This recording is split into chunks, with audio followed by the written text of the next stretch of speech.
They questioned his first-class ticket, asked him to step aside, and whispered quietly behind his back. However, none of them realized he was a federal investigator meticulously recording every moment. Thomas Davis did not resemble someone eager to prove anything. He was understated, with no visible brand names, and he did not feel the need to display them. A dark gray sport coat rested over a pristine white shirt, complemented by navy trousers and leather shoes polished to a soft shine. Everything about him revealed a man confident in his identity and uninterested in seeking validation from others. At Dallas Love Field, the gate area buzzed with the routine pre-flight chatter. As usual, the announcement requested all first-class passengers for Flight 265 to Seattle to board. Thomas rose, adjusted the leather briefcase strap carefully, and moved toward the priority boarding lane. Behind a young white couple dressed casually in fleece hoodies and sandals, he waited patiently. The agent smiled, quickly scanned their tickets, and paid no further attention. Then it was Thomas's turn. He stepped forward with a mild smile, extending his boarding pass. The flight attendant, a blonde woman appearing to be in her mid-40s, with her hair pulled into a stiff ponytail and tired eyes, glanced at the screen, then at him, then back to the screen again. "Are you certain this is your seat, sir?" she asked, her voice a bit louder than necessary. Thomas politely nodded. "Yes, ma'am. Seat 2A in first class." She did not scan the ticket but stood still, blinking as if her screen had frozen. "I'll just need to double-check something quickly," she said before turning away. "Could you please step aside for a moment?" There it was, the subtle change. Slight but noticeable, not a firm refusal. Not yet, but enough to make people glance upwards. Enough to attract attention that should have been avoided. Thomas stepped aside, appearing composed on the outside. Inside, he felt that familiar spark. Not anger, not yet. Just a deep internal exhale.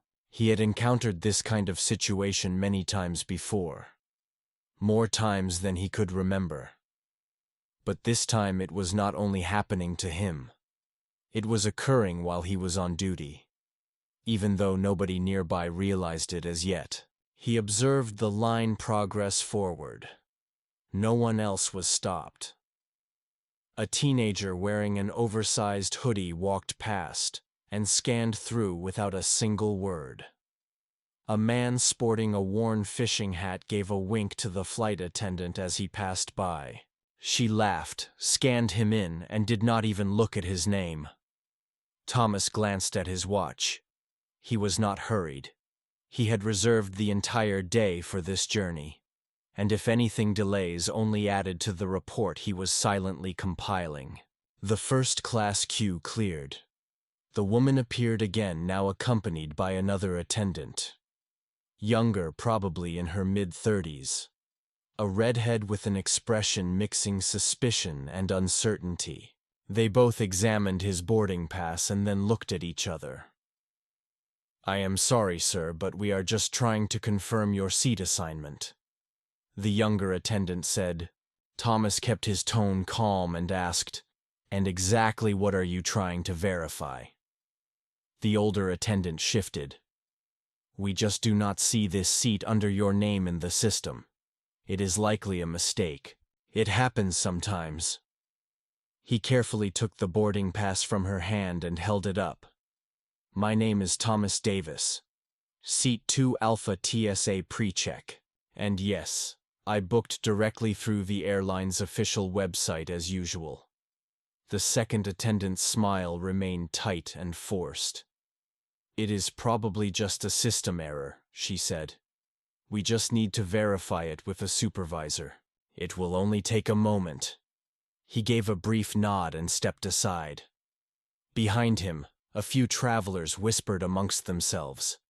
Someone 2 rows behind chuckled quietly. One man muttered, "I knew this would happen." just loud enough for Thomas to catch. He said nothing, simply standing and watching the gate agent pick up the phone and place a discreet call. Around him, people glanced briefly before looking away, pretending not to notice. He adjusted the strap on his briefcase once more, not from anxiety, but out of habit. Observers saw a man alone at the gate being questioned and quickly filled in their own assumptions. That hesitation was only the beginning. Thomas had been standing there for 6 minutes. That might seem brief, but in airport terms, especially when you're under scrutiny as if you do not belong, it feels endless and uncomfortable. Long enough for passengers to finish their drinks, fix their headphones, and whisper remarks without lowering their voices. The gate agent ended her call and faced him again, wearing the same rehearsed smile that failed to reach her eyes. "Our supervisor is on the way. Just a bit longer." Thomas gave a simple nod, remaining calm and silent.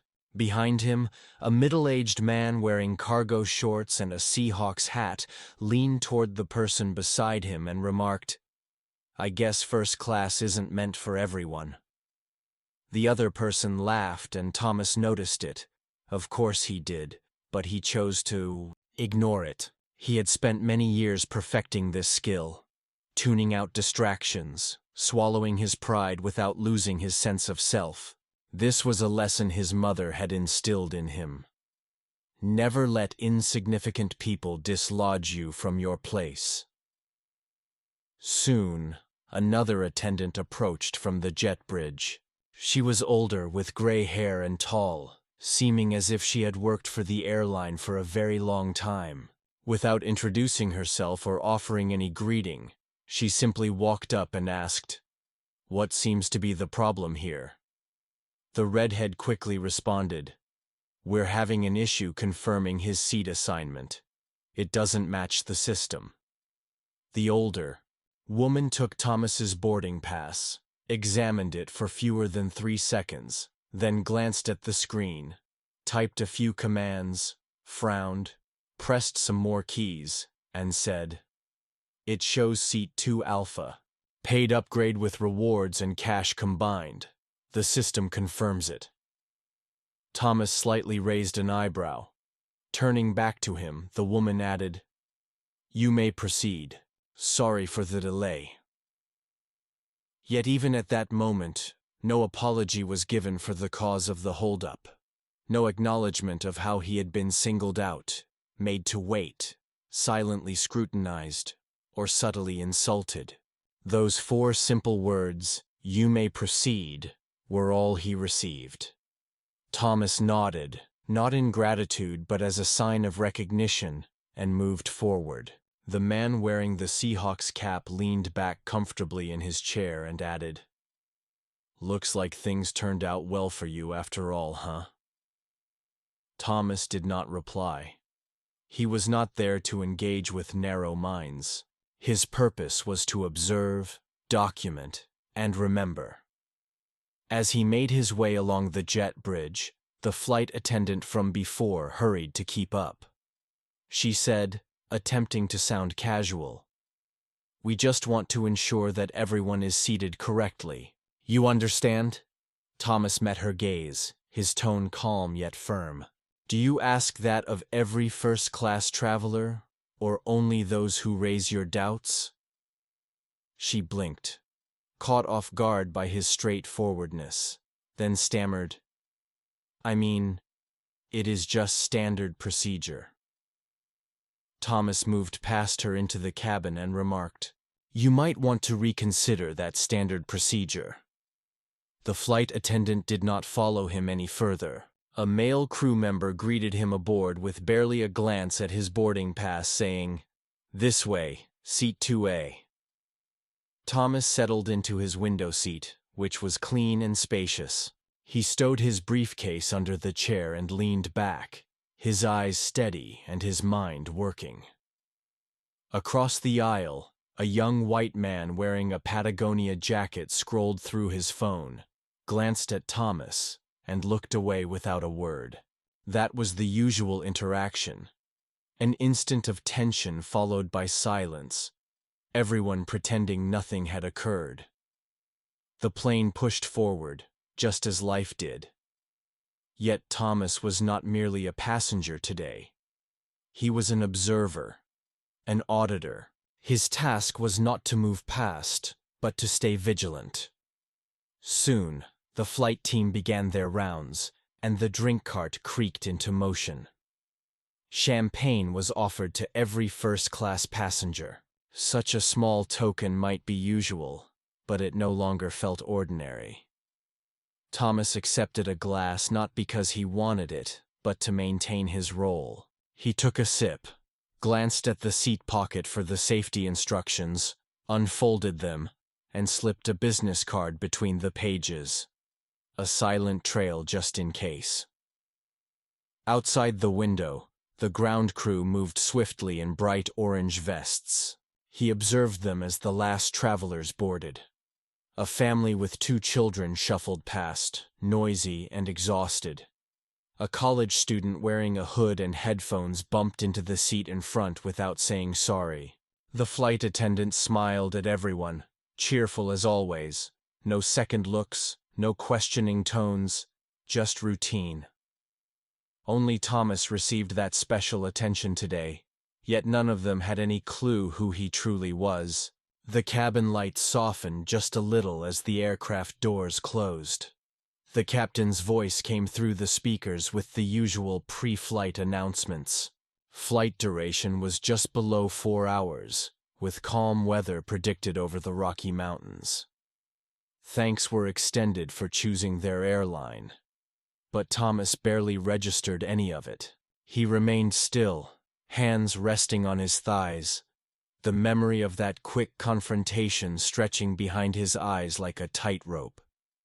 He had dealt with similar moments before, in restaurants, hotel lobbies, even courthouse elevators, yet this one affected him differently. This time it was not only personal, it was proof. Slowly, he reached into his blazer pocket. He took out a simple matte black smartphone. This was not his personal device, but one issued by the agency. There were no social apps, no contacts, just notes, secure messages, and a camera with audio timestamping. He typed deliberately and carefully. Subject Flight 26.5 dial to C. Time 3:42 in the afternoon. Incident boarding obstruction without cause details. Flight crew questioned. Seat validity checked without system verification. Supervisor confirmed booking in under 30 seconds. No apology offered. Delay duration, min-sense tone, condescending. Secondary responses from passengers were mocking and dismissive. He locked the phone and slid it back into his pocket. Across the aisle sat the same young man from before. Wearing a Patagonia jacket with AirPods in, he leaned his seat back and closed his eyes. 2 rows behind, a woman unwrapped a protein bar, making the crinkles unnaturally loud. The world kept moving forward. A male flight attendant approached offering warm towels. "Here you go, sir," he said to Thomas with a cheerful nod. The timing was just a few beats off, making the kindness seem forced. Thomas accepted the towel but left it untouched on the tray table. Such performative gestures were always present, but only once you stopped being a problem. They tried to smooth over the disrespect with small acts, as if a warm towel could erase the memory of being treated like an intruder in a space you had paid for. 15 minutes passed, the engines roared to life, and the plane began its slow taxi to the runway. Thomas glanced around the cabin. An older white man behind him had already fallen asleep with his mouth slightly open. A businesswoman was rapidly typing on her laptop, her brow furrowed as she stared at a complex spreadsheet. The world did not stop for indignity, discomfort, or even the truth. Suddenly, something grabbed his attention. In row 4 on the right side, A mother in her late 50s with brown skin and short curly hair was making her way toward the back of the plane carrying a toddler. She held her boarding pass in her hand. Her economy seat was further down the aisle. She asked a flight attendant if she could just stand in first class for a moment while calming her child. The attendant, the same redhead he had seen at the gate, shook her head firmly. She said, "I'm sorry, ma'am. This is the first-class area.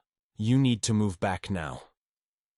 The mother replied, "I am not asking to sit, just to stand for a minute."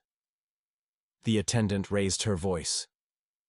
"You're blocking the aisle. You must return to your seat." Thomas watched as the woman's shoulders sagged. She whispered an apology and walked down the aisle holding the restless child.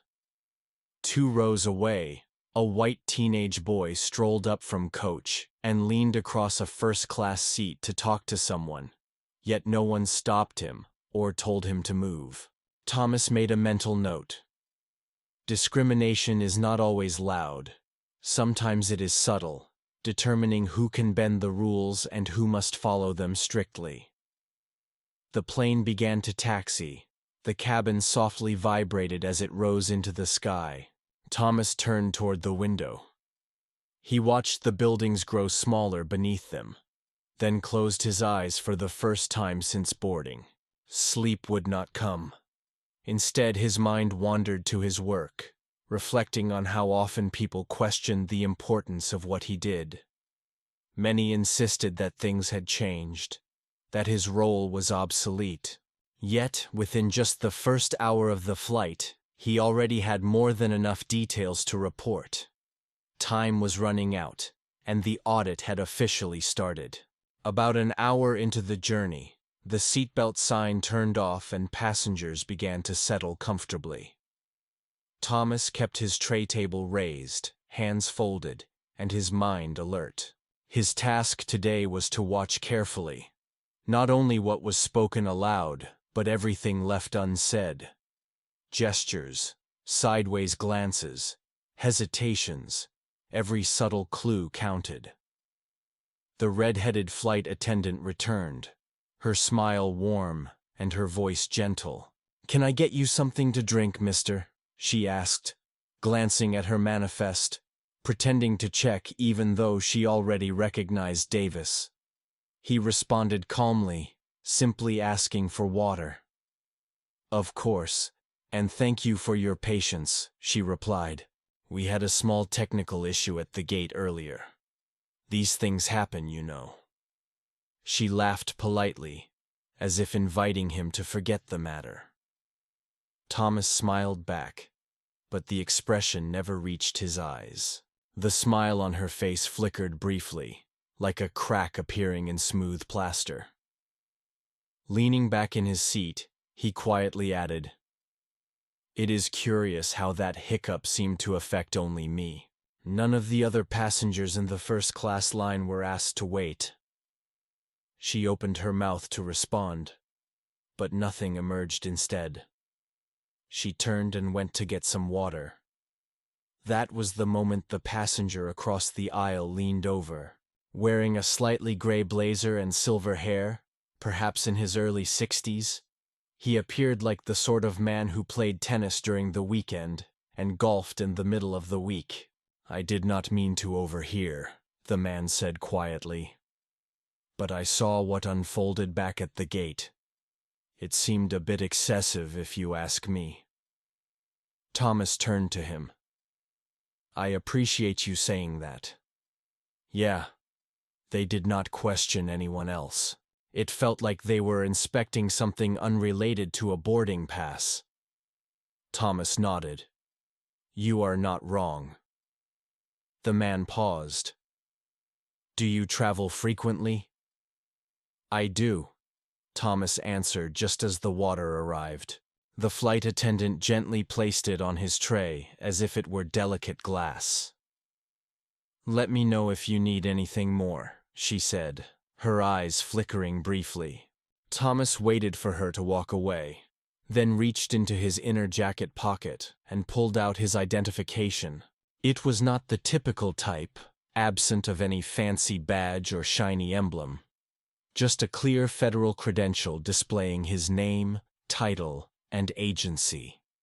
Thomas Davis, Senior Investigator, United States Department of Transportation, Office of Civil Rights and Aviation Compliance. He held it briefly toward the silver-haired man, who blinked as he read it. "I am not merely a passenger," Thomas said. "I am auditing this flight." The man's expression blanked for a moment. Then he exhaled sharply. "Well then," Thomas chuckled softly. "Yes. Do you do this often?" "Often enough. We conduct random, unscheduled assessments. Observe how individuals are treated, who receives attention and who is ignored, and identify the patterns." The man reclined thoughtfully. "What actions do you take once you notice such behavior unfolding right before your eyes?" "Document it," Thomas responded. "And if it is obvious enough, we take it further." A few rows ahead, a flight attendant handed a beer to a passenger who made a loud joke, audible to the middle of the cabin, about flying being the last place where people truly know their position. The comment hit hard with the man sitting next to him. Thomas did not laugh. Instead, he sipped his water and typed a couple more lines into his phone. He understood it was not the moment to challenge the crew during the flight. That was not his goal. His purpose was to observe how people act when they believe no one is paying close attention. And today, they had revealed a lot. About an hour later, the flight staff began serving meals. Thomas was unexpectedly offered a complimentary upgrade. The red-headed attendant smiled warmly and said, "We want to thank you for your loyalty." He accepted the meal but stayed silent, allowing the quiet to speak. Yet Thomas was far from done gathering information. The aroma of reheated chicken and buttery rolls floated through the cabin, mingling with stale air and subdued conversations. Passengers nearby had mostly settled into their own habits, watching movies on small seatback screens, phones illuminating tray tables, heads resting silently against the seats. Thomas picked at his food with little interest. Eating was not his priority in this moment. What he needed were patterns, and now they appeared as clearly as daylight. The red-headed flight attendant made her rounds again, asking each first-class passenger if they required anything further. Her smile stiffened when she reached Thomas once more. "All good here?" she inquired. Thomas held her gaze for a brief moment before she quickly moved on. He then looked toward the divider curtain that separated first class from the economy cabin. The curtain shifted slightly as crew members walked by, opening just enough to offer glimpses of life on the other side. That was when he spotted the woman in row 19 sitting by the aisle.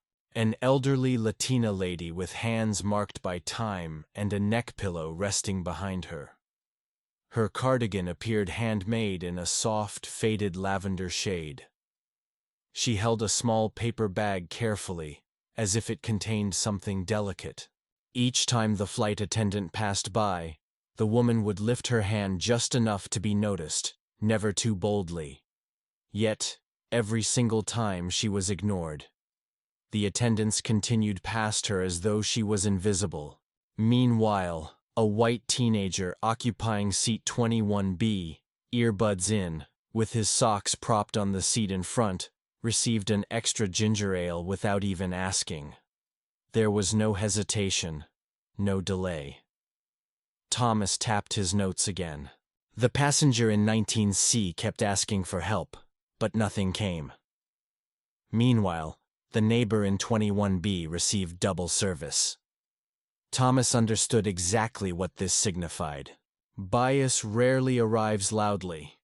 It shows up silently, in who gains attention and who vanishes into the background.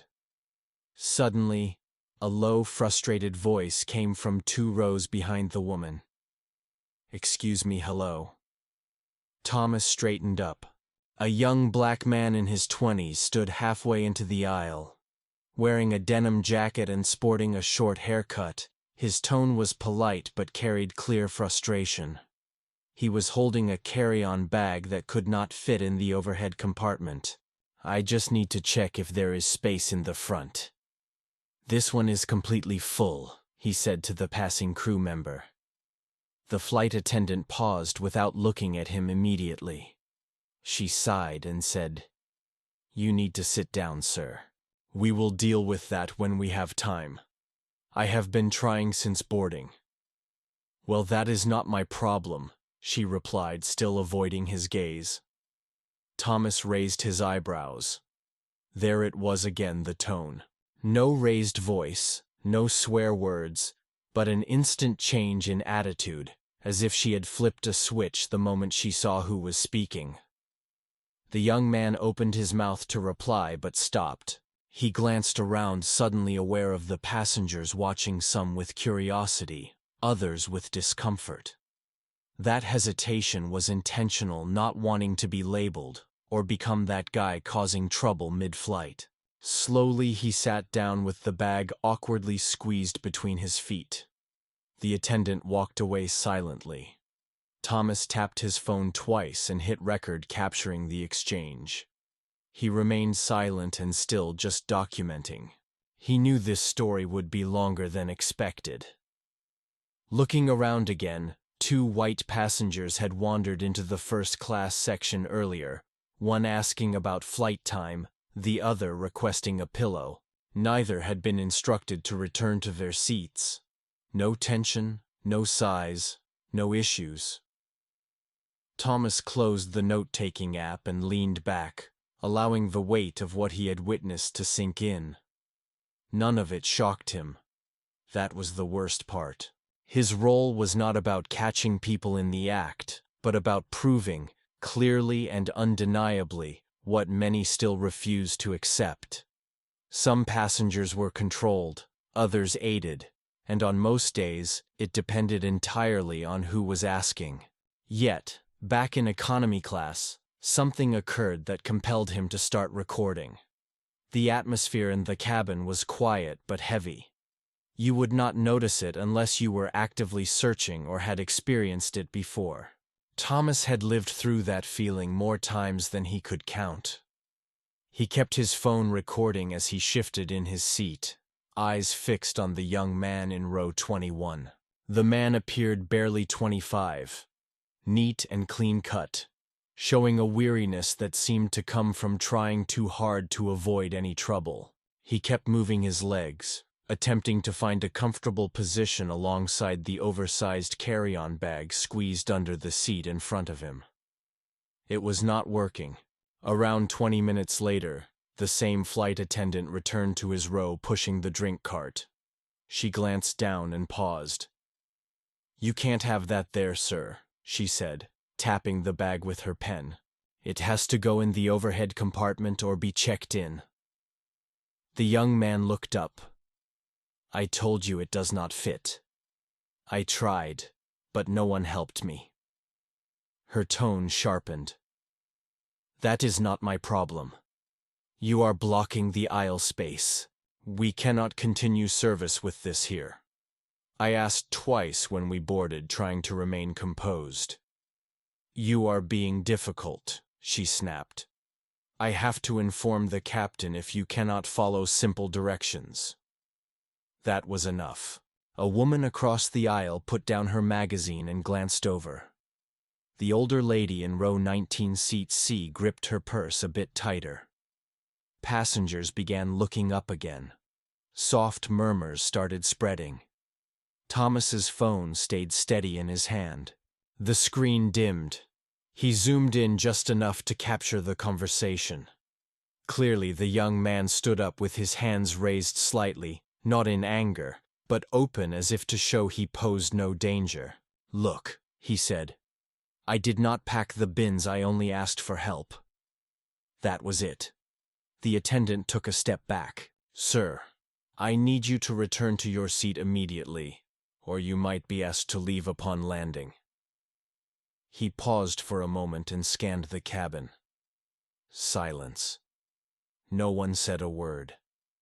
Thomas's jaw tightened ever so slightly. He had witnessed this exact scene before. The silent crowd, the anxious looks, the everyone just wants to get home quiet.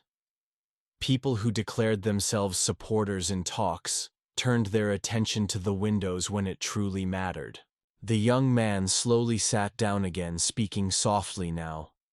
Man, I did not even raise my voice. The attendant marched away without another word. Thomas stopped recording and saved the video. Then he stood up, walked calmly to the rear of the cabin, and asked for a moment with the lead attendant. A tall man with gentle eyes greeted him near the galley. "Is everything fine, sir?" he inquired. Thomas displayed his identification without uttering a single word. The man glanced at it for a moment, then blinked in surprise. "Is this really you?" he asked in a lowered tone. "This flight is undergoing review." Thomas nodded quietly. It was an unexpected inspection documenting service trends and possible discriminatory behavior. The man averted his gaze abruptly, fully aware of who had been assigned to which sections. "I understand," he whispered.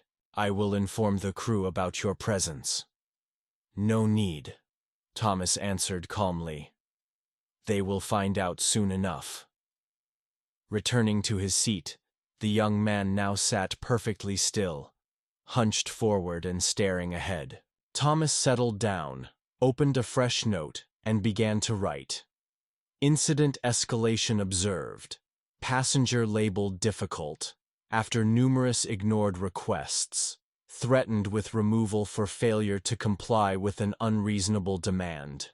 He paused and added, "No crew intervention, no assistance from nearby passengers. Complete silence." Gazing out the window, he watched the clouds stacked like torn pages. Then he focused back on his screen, scrolling through past reports and shaking his head once. The stories were almost always identical. Different faces, different cities, the same routine. Once the plane touched down in Seattle-Tacoma International Airport with a gentle thud. The cabin erupted in the usual quiet applause from grateful passengers acknowledging gravity. Thomas did not join in the clapping. Instead, he switched off airplane mode and opened the secure application on his agency device. As the airplane moved closer to the gate, travelers began to stir.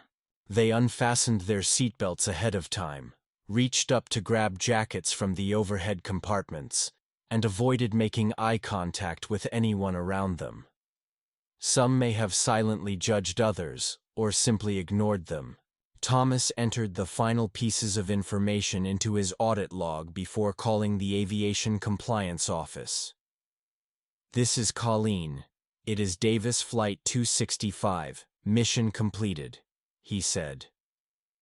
Colleen needed no further explanation.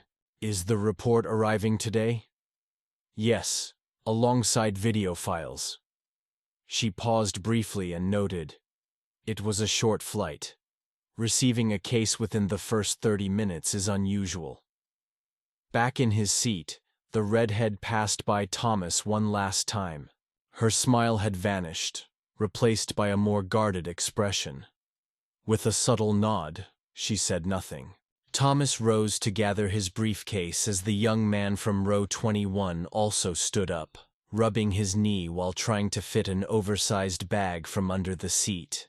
He appeared weary, not physically, but bearing the heavy fatigue that accumulates after hours of enduring disrespect just to keep the peace. Thomas met his gaze for a moment, conveying he had witnessed everything. The young man offered a slight nod in return, nothing more. They left the plane separately. Inside the terminal, Thomas stepped aside and pulled out his personal phone. After a brief pause, He opened his notepad where he maintained a different type of record, one for himself. The Seattle bias was confirmed. Crew reaction patterns aligned with previous cases. A compliant passenger was still treated as a threat. The silence was steady. Thomas saved the document, exhaled deeply, and made his way toward the escalators. By the end of the week, his comprehensive report was submitted. Names were anonymized, video footage carefully examined, and time markers scrutinized.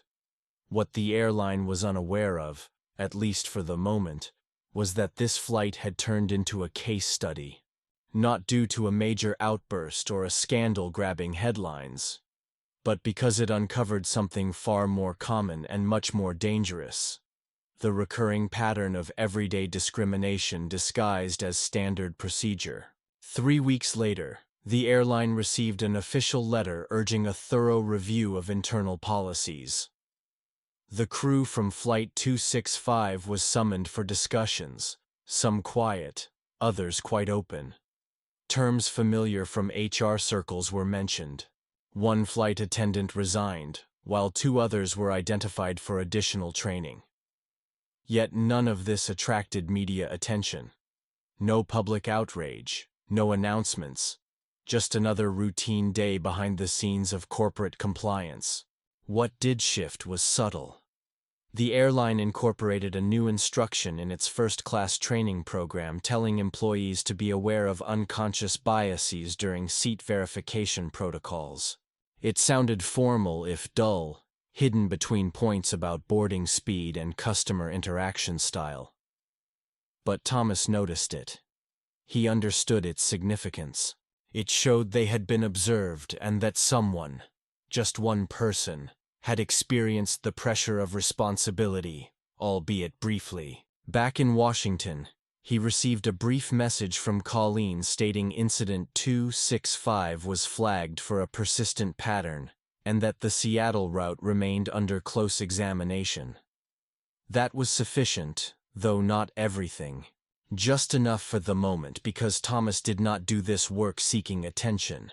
He was not aiming to go viral or ignite conflicts. He pursued it so fewer people would have to endure the same suppressive silence. He did it so the young man seated in row 21 would not have to decide between remaining quiet and facing harsh judgment. So the woman in 19, Charlie, would not have to raise her hand again only to be ignored. He closed the file, powered down his computer, and gazed out the window of his modest home office. Not focusing on anything specific, merely the street, the world, an ordinary moment where these stories endlessly begin anew. Yet for Thomas, this was never about retribution. On a Saturday morning, Thomas sat at his kitchen table in Silver Spring, Maryland. No reports lay before him, no badge on the surface, only himself, a cup of black coffee, and the gentle drone of the refrigerator. He scrolled through the week's news. War, politics, another celebrity scandal. Nothing regarding Flight 265. No public outrage, no airline statement, nothing. And that, he considered, is exactly why this work is so vital.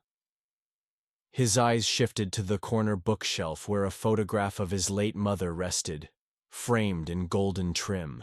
Her smile always evoked memories of Sundays, gospel music, and wisdom disguised as casual advice. "Stay calm, baby," she would say, "but never stay silent. Silence does not protect you, it only keeps you trapped." She understood being trapped well, having spent 38 years as a nurse in Cleveland, always the one covering holiday shifts. She was always the one required to explain herself more than once. She never voiced any complaints, but Thomas recalled how her tone shifted when she arrived home. Softer, as if it bore a heavier burden than she let anyone see. That was where he learned not just how to carry himself, but also when to speak, and when to remain silent. He reached for his notebook and jotted down a few thoughts, not for any official review, but for his own reflection. It is not the shouting that causes the harm. It is the disbelief. The moments when you are told you are imagining things, that your experience is inconvenient, that perhaps, just perhaps, you have overreacted. That is the true wearing down. The constant strain of always proving something you already know is true. His phone vibrated with a message from a colleague working in transportation law. They had heard about his recent review and praised it as subtle yet sharp, complimenting Thomas. That was exactly his aim, not to create drama or attract headlines, but to establish undeniable documented evidence. He thought again about the young man seated in the 21st row who was likely still replaying the flight in his mind, wondering if he had done something wrong. Thomas wished he could reassure him that he had not. He was merely too visible in an environment that prefers silence. The young man was seeking help within a system that assumes he was inviting trouble. He reflected on everyone who had remained silent during that flight. Those who witnessed events but chose to look away. He did not fully blame them, recognizing that people become exhausted and fearful. But silence remains a choice. Perhaps that is the most important lesson of all. Everyday prejudice does not always announce itself loudly. Sometimes it appears as a casual shrug, a brief hesitation, a raised eyebrow when looking at a boarding pass, or a skipped hand at row 19. It is not always intense or obvious. This subtlety is what makes it so insidious. Thomas did not expect the world to transform instantly. Yet it would remain unchanged if people continued to ignore the issue. True change emerges quietly, starting with a glance, a question, a small act of bravery in moments of silence. He finished his coffee, rose, and moved toward the window. Outside, a child was assisting his grandfather with groceries. Nothing extraordinary, merely life happening naturally at its own pace. This is exactly what Thomas stood for.